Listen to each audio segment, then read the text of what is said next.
Assalamualaikum, nama saya Nur Ain-Husna binti Abdul Rahman. Saya akan menjelaskan tentang pendahuluan untuk kajian kami. Bahasa merupakan satu sistem arbitrari, iaitu satu simbol bunyi bersuara yang digunakan oleh anggota masyarakat untuk berhubung dan berkomunikasi. Peminjaman bahasa merupakan satu proses peminjaman kata-kata atau istilah daripada satu bahasa oleh bahasa yang lain untuk kepentingan kepada masyarakat. Maksud fonologi menurut Rahim Haji Sabran dan Rahim Syam ialah mengkaji sistem bunyi-bunyi yang tertentu dalam pertuturan khusus bagi satu bahasa. Kajian ini dijalankan untuk mengenal pasti peminjaman bahasa fonologi yang terkandung di dalam novel dan mengkaji perbezaan dari segi istilah pinjaman bahasa, penyusuan fonologi dan perubahan fonologi yang berlaku kepada kosakata pinjaman bahasa asal di dalam bahasa Melayu. Assalamualaikum, nama diberi Hamzatul Bakis binti Abdul Rashid. Saya akan membentangkan latar belakang kajian kami. Kami mengkaji sebuah novel terbitan Alaf 21 pada tahun 2007, iaitu Suratan Kasih yang ditulis oleh penulis Dura Fatihah. Novel ini mengisahkan tentang seorang pemuda yang menyukai seorang janda yang sudah mempunyai anak, iaitu Hanisa. Hanisa tidak pernah memikirkan percintaan, namun kehadiran Hazman yang merupakan jirannya sedikit sebanyak telah membuat naluri kewanitaannya terusik. Walaupun anak sulung Hanisa Familia menentang hubungan mereka, namun Familia perlu beralah demi kebahagiaan seorang wanita yang selama ini telah pun mencurah sepenuh kasih sayang kepadanya dan adik-adiknya.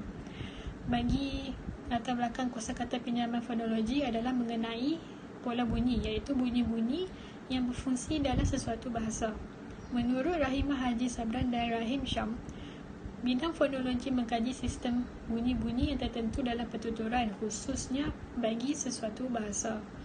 Manakala menurut Dalbo, salah seorang ahli linguistik barat, mengatakan, phonology is the study of the function and patterning of speech sound, yang membawa maksud fonologi ialah kajian tentang fungsi dan corak dalam bunyi yang bermakna ketika diucap oleh manusia.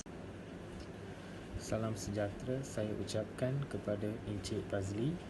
Hari ini saya ingin membentangkan sebahagian daripada tajuk yang kami dapati, iaitu tentang jenis-jenis kosakata pinjaman fonologi.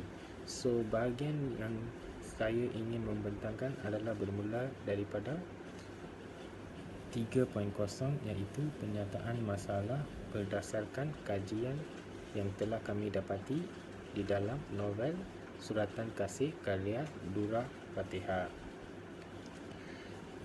Terdapat dua jenis kosakata pinjaman fonologi dalam novel Suratan Kasih, iaitu dalam bahasa Inggeris dan juga Arab. Namun kami ingin menganalisis lebih dalam untuk menentukan kosakata pinjaman dalam novel Suratan Kasih. Fonologi merupakan cabangan ilmu linguistik yang menguraikan bunyi-bunyi bahasa yang distrukturkan. Manakala fonologi juga telah dipisahkan kepada dua, iaitu fonetik dan juga fonemik. Fonetik merupakan bidang yang mengkaji bunyi bahasa yang dihasilkan oleh organ pertuturan manusia. Dalam pengajian fonetik ini ada 3 pendekatan yang digunakan oleh ahli bahasa, iaitu penyebutan, pendengaran dan juga sifat bunyi. Seterusnya saya ingin menguraikan tentang fonemik. Fonemik merupakan bidang fonologi yang menganalisis sistem sesuatu bahasa secara sinkronik, iaitu pada sesuatu masa tertentu. Menerusi kajian yang telah kami lakukan melalui novel Suratan Kasih karya Dura Fatihah, terdapat unsur fonetik dan fonemik yang terjadi di antara watak utama dan juga watak lain-lain. Selain itu, kami juga turut mengkaji implikasi penggunaan kosakata pinjaman ini terhadap bahasa Melayu. Seterusnya saya ingin Saya ingin pergi ke bahagian keseterusnya, iaitu 4.0, iaitu tujuan dan kepentingan. Tujuan kajian ini dilaksanakan adalah untuk mengenal pasti dan menganalisis kosakata pinjaman fonologi yang terdapat dalam novel Suratan Kasih.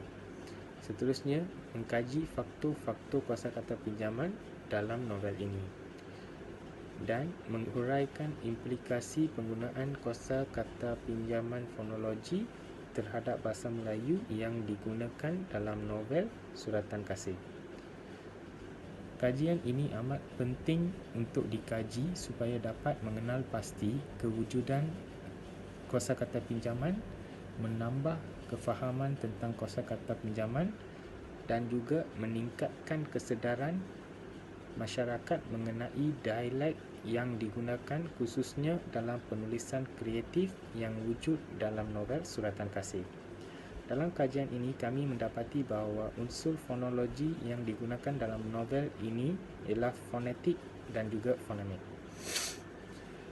Penulis sepatutnya menghasilkan karya menggunakan bahasa Melayu yang standard supaya dapat melahirkan masyarakat yang menggunakan bahasa Melayu yang betul dalam kehidupan dan tidak memberi impak yang buruk kepada pembaca, terutamanya golongan kanak-kanak dan remaja. Yang ini saja daripada saya. Seterusnya kawan saya akan sambung daripada 5.0. Sekian, terima kasih.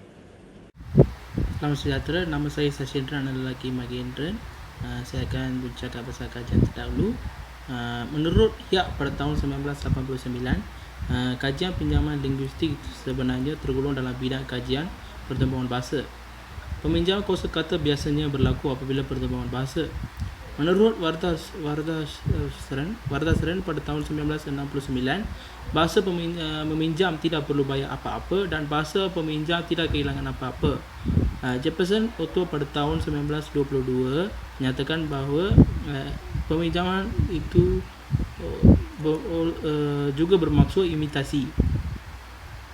Karnagaran K pada tahun 1975 menyatakan bahawa bahasa tidak akan sentiasa berada dalam keadaan yang stabil. Ahli bahasa mengatakan bahawa bahasa sentiasa berubah. Ia adalah sesuatu yang tidak dapat disekat. Menurut Kantasamy N pada tahun 2006, bahasa adalah media yang digunakan untuk menyampaikan atau meluahkan fikiran manusia. Mengikut Kamus Linguistik pada tahun 1997, perubahan bahasa merupakan suatu proses pengubahsuaian atau penggantian ciri-ciri suatu bahasa disebabkan pengaruh luar atau proses dalaman. Mengikut Ainun Muhammad dan Abdullah Hasan pada tahun 2000, terdapat dua cara pengubahan, iaitu pinjaman dan pinjaman terjemah. Hal ini turut disokong oleh Ni Safiat Karim, Farid M. On, Hashim Haji Musa dan Abdul Hamid Mahmud pada tahun 2004. Mengikut Ainun Muhammad dan Abdul Hasan pada tahun 2000, pinjaman istilah dilakukan sekiranya bahasa asing mempunyai istilah tersebut dan haruslah sesuai dengan sistem bunyi bahasa Melayu. Itu je dari saya. Terima kasih. Assalamualaikum, nama saya Nur Ain-Husna binti Abdul Rahman. Saya akan menjelaskan tentang kaedah kajian yang kami gunakan adalah kaedah media elektronik dan kaedah menganalisis teks. Kaedah media elektronik iaitu internet digunakan untuk mencari bahan. Beberapa informasi telah digunakan sebagai rujukan dan juga sebagai bahan sokongan untuk mengukuhkan analisis kajian. Selain itu, kaedah menganalisis teks secara menyeluruh ataupun makroanalisis diikuti dengan analisis aspek tertentu yang dikenali sebagai mikroanalisis. Dalam kajian ini, data-data kosakata pinjaman fonologi menjadi target penelitian, seterusnya dianalisis dengan sistematik. Selamat sejahtera, nama saya Sashindran Lelaki Magendran. Saya akan bercakap pasal batasan kajian. Kajian ini pada novel suratan kasih karya Fatihah binti S. Ali Bajunet atau nama penanya Durak Fatihah, yang akan menumpukan tentang peminjaman bahasa yang mengkaji perbezaan dari segi istilah pinjaman bahasa, penyesuaian fonologi dan perubahan fonologi. Kajian ini memberi fokus pada penggunaan perkataan dalam novel ini. Data yang diperolehi hanya dalam bab 1 hingga bab 15 sahaja. Itu je dari saya. Terima kasih. Assalamualaikum dan salam sejahtera. Nama saya Wan Muhammad Syazwan bin Wan Daniel dari RK93. Baiklah, saya akan menerangkan mengenai hasil kajian yang telah kami perolehi menerusi novel Suratan Kasih karya Durak Fatihah. Baiklah, dalam novel ini terdapat beberapa unsur fonologi yang telah kami dapati. Yang pertama adalah fonologi penyebutan secara etimologi bahasa asal. Yang kedua, penyebutan disesuaikan dengan bahasa asing. Yang ketiga, penyebutan berdasarkan sistem ejaan bahasa asal. Dan yang ketiga, fonologi di dalam bentuk dialek. Baiklah, untuk unsur fonologi yang pertama, saya namakan sebagai sampel 1. Okey, untuk sampel 1, perkataan screen. Perkataan ini kita boleh dapati di dalam muka surat 15 dalam bab 2. Dalam sampel 1 menunjukkan penggunaan kata pinjaman separa asimilasi yang merupakan leksikal pinjaman yang mana mengalami perubahan morfem dari perkataan bahasa asal, iaitu bahasa Inggeris. Perubahan ini melibatkan pengambilan bentuk ejaan asal dari bahasa asal, seperti perkataan screen yang mengambil bentuk ejaan BI urutan konsonan CSCR, yang mana perkataan ini telah disesuaikan sistem ejaannya menjadi SKR. Okey, untuk sampel yang kedua, perkataan anti boleh didapati di dalam muka surat 41 bab 6. Untuk sampel ini menunjukkan kata pinjaman fonologi sebutan secara etimologi bahasa asal. Jadi perkataan antik bermaksud sesuatu yang berasal dari zaman dahulu atau zaman lampau sebagai perbandingan dengan zaman moden. Dan perkataan ini berasal dari bahasa Inggeris yang ditulis dengan perkataan antique, ANTIQUE, yang mana telah disesuaikan dengan bahasa tempatan tanpa mengubah maksud ayat. Sampel ketiga masih lagi etimologi bahasa asal, iaitu privacy. Perkataan ini kita boleh dapati di dalam muka surat 33 bab 5. Perkataan privasi menunjukkan penggunaan bahasa Inggeris privacy yang mana telah disesuaikan dengan bahasa Melayu privasi. Kata akhiran CY telah ditukar kepada SI mengikut sistem ejaan bahasa Melayu. Seterusnya, unsur yang kedua adalah penyebutan disesuaikan dengan bahasa tempatan. Maksudnya, kosakata asing yang akan mengalami pergantian elemen-elemen bunyi tertentu, iaitu berlaku akibat perulangan lafaz bunyi.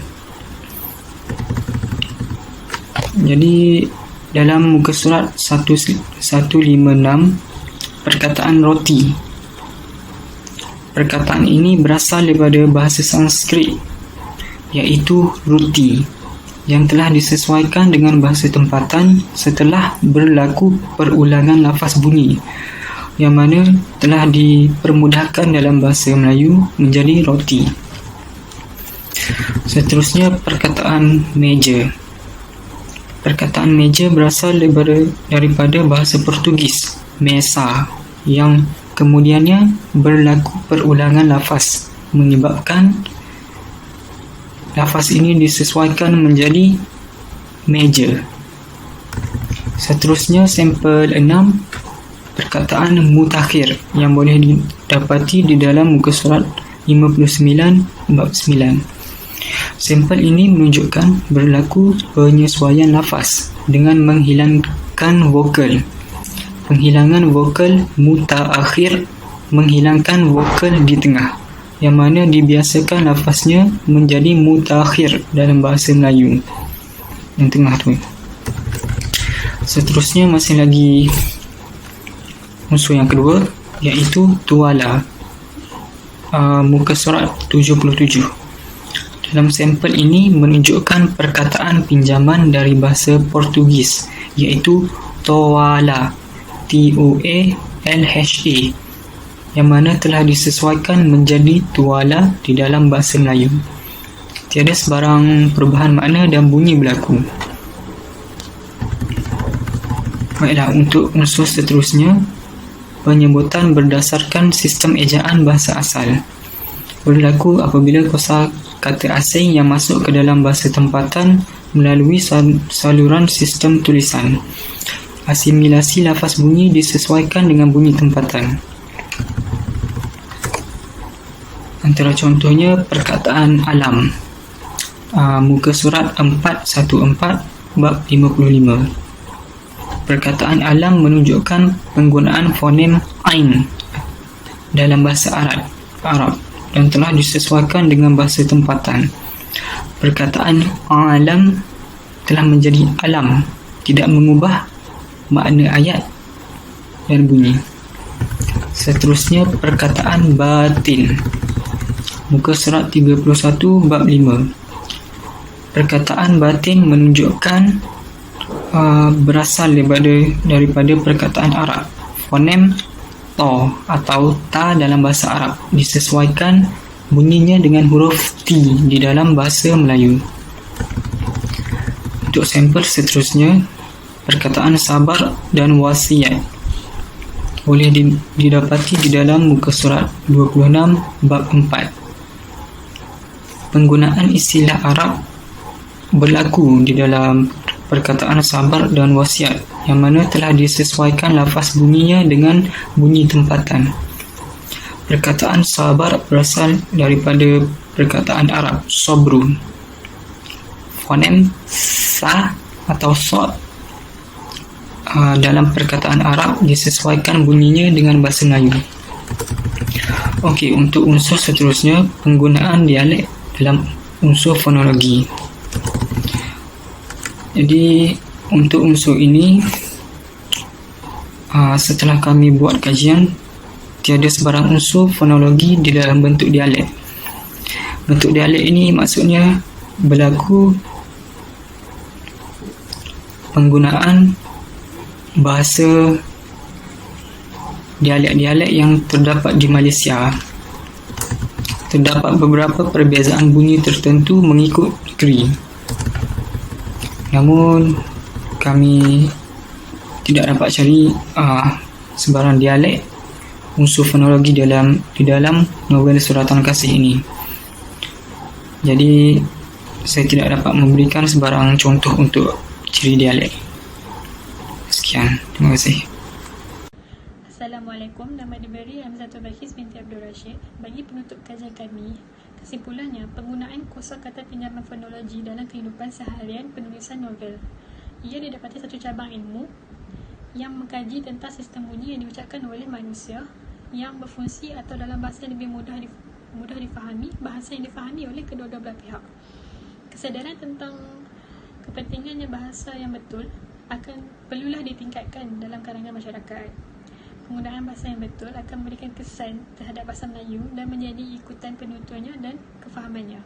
Oleh itu, pihak penerbit perlulah sedar tentang tanggungjawab mereka untuk membawa pembaharuan dan penambahbaikan dalam bidang bahasa, bukan hanya menginginkan keuntungan semata-mata. Sekian, terima kasih.